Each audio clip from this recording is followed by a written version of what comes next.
সুপ্রিয় দর্শক, আসসালামু আলাইকুম। আপনারা এই মুহূর্তে দেখছেন একটি রসুনের ক্ষেত।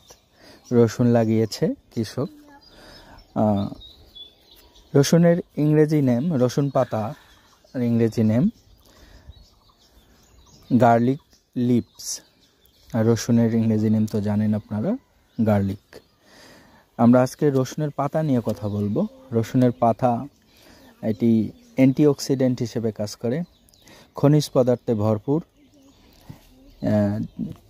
জয়েন্টের, মানুষের জয়েন্টের, শরীরের যে জয়েন্ট রয়েছে সেখানকার যে ব্যথা হয়, সে রসুনের পাতা খেলে সেই ব্যথা উপশম হয়।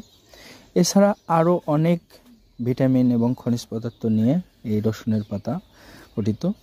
আপনারা রসুনের পাতা ডালে খেতে পারেন, রসুনের পাতা ভর্তা খেতে পারেন, তরকারিতেও খেতে পারেন, সবজিতে খেতে পারেন রসুনের পাতা। ধন্যবাদ সকলকে, ভালো থাকবেন।